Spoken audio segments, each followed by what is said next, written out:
Assalamualaikum warahmatullahi wabarakatuh. Saya Seli Rahmadani. Baik, di sini saya akan menjelaskan materi PKK untuk kelas 11 pada KD 3.1 sampai 4.1, yaitu mengenai pola pikir kritis dan kreatif pada produk atau layanan dan peluang usaha. Nah, yang pertama itu konsep dasar kewirausahaan.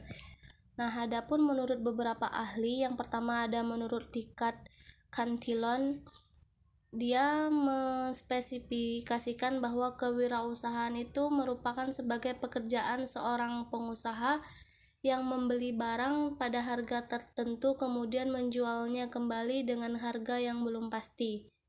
Kemudian ada menurut Dr.S. Joko Untoro, kewirausahaan adalah suatu keberanian untuk melakukan berbagai upaya dalam memenuhi kebutuhan hidup yang dilakukan seseorang.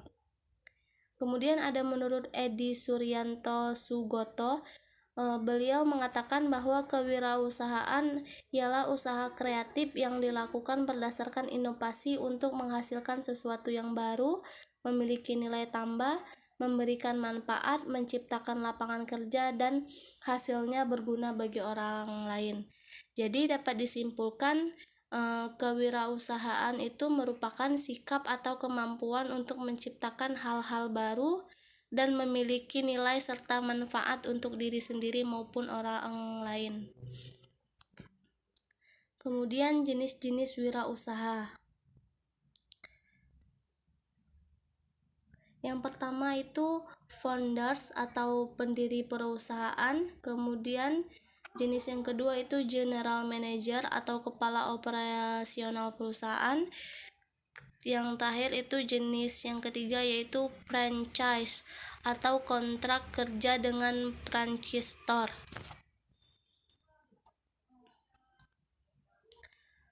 Nah, founders atau pendiri perusahaan itu dianggap sebagai wirausaha murni karena mereka secara nyata melakukan survei pasar, mencari dana dan fasilitas yang diperlukan. Founders yaitu seorang investor yang memulai bisnis berdasarkan penemuan barang atau jasa yang sudah diimprovisasi, atau dapat juga seseorang mengembangkan ide orang lain dalam memulai usahanya. Nah, yang kedua tadi general manager atau kepala operasional perusahaan, yaitu seseorang yang mengepalai operasional perusahaan dalam menjalankan bisnisnya.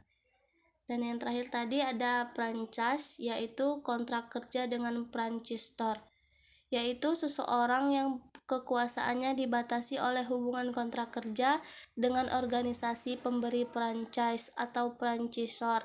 Tingkatan dalam sistem franchise terdiri atas 3 bentuk. Pertama, produsen, yang kedua franchisor, dan yang ketiga ada franchisor sebagai pencipta atau produsen. Materi selanjutnya itu konsep produk layanan yang kritis dan kreatif.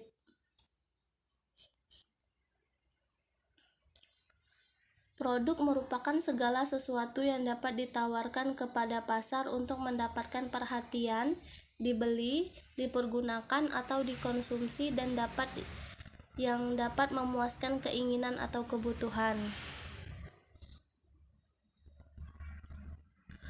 Produk mencakup objek fisik, jasa, orang, tempat, organisasi, dan ide.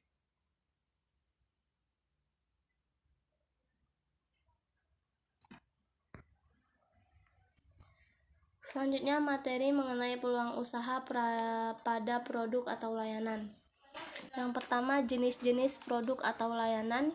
Ya, jenis yang pertama itu produk konsumsi, yaitu produk yang digunakan oleh konsumen tingkat akhir. Jadi konsumen membeli lalu digunakan langsung sehingga tidak dijual kembali. Jenis yang kedua itu produk industri, yaitu produk yang dibeli oleh produsen atau perusahaan yang nantinya akan dijual kembali atau digunakan sebagai bahan baku untuk proses produksi sehingga menghasilkan barang lain.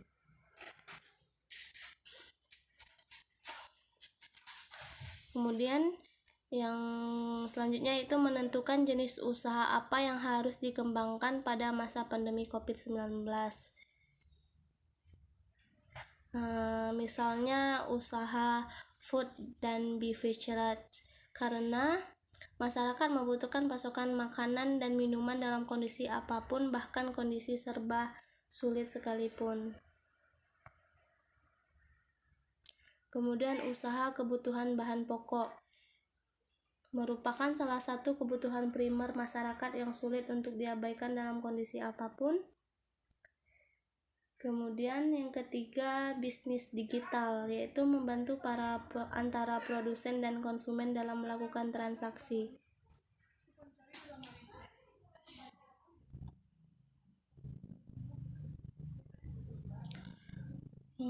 Materi selanjutnya itu peluang dan inspirasi usaha. Nah, dalam bahasa Inggris, peluang ini adalah opportunity, yang berarti kesempatan yang muncul dari sebuah kejadian atau momen. Inspirasi merupakan sumber dari peluang.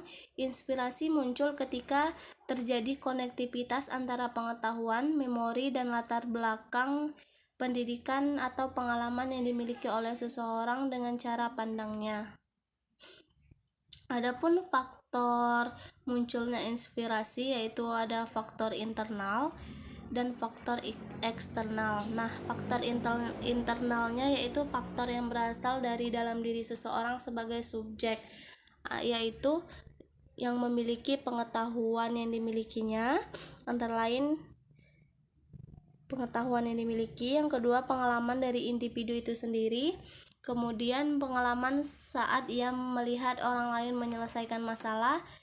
Dan yang keempat, intuisi yang merupakan pemikiran yang muncul dari individu itu sendiri. Nah, sedangkan faktor dari eksternal yang mana yaitu hal-hal yang dihadapi seseorang dan merupakan objek untuk mendapatkan sebuah inspirasi bisnis, yaitu antara lain masalah yang dihadapi dan belum terpecahkan, kesulitan yang dihadapi sehari-hari, kebutuhan yang belum terpenuhi baik untuk dirinya maupun orang lain, dan yang terakhir pemikiran yang besar untuk menciptakan sesuatu yang baru.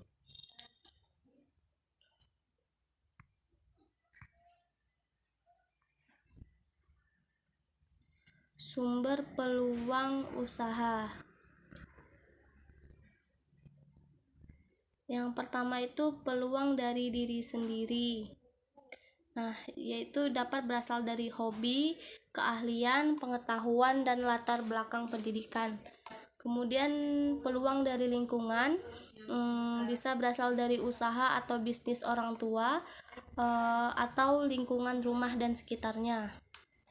Kemudian peluang dari perubahan yang terjadi itu dapat dimiliki dari perubahan global, perubahan lingkungan, perubahan peraturan pemerintah, perubahan musim, perubahan gaya hidup, perubahan tingkat kebutuhan, perubahan tingkat tekanan pekerjaan, perubahan teknologi informasi dan komunikasi, dan perubahan jumlah laju pertumbuhan kendaraan.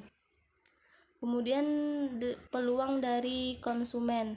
Nah, dapat dilihat dari keluhan-keluhan konsumen, saran-saran konsumen, permintaan khusus konsumen, dan harapan konsumen terhadap produk, barang atau jasa.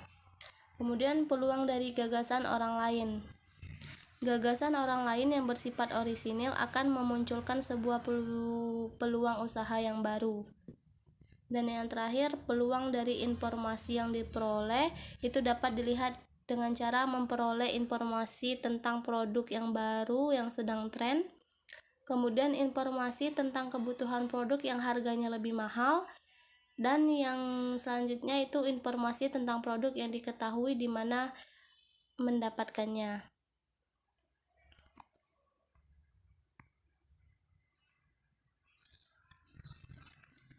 Adapun cara pemanfaatan peluang secara kreatif dan inovatif.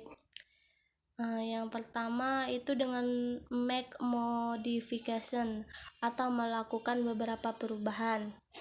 Yang kedua, make it better, yaitu membuat yang lebih baik. Yang ketiga, make it the first, yaitu menjadi yang pertama.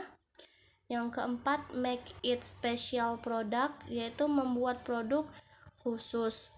Dan selanjutnya itu cloning, yaitu meniru habis tetapi merek berbeda.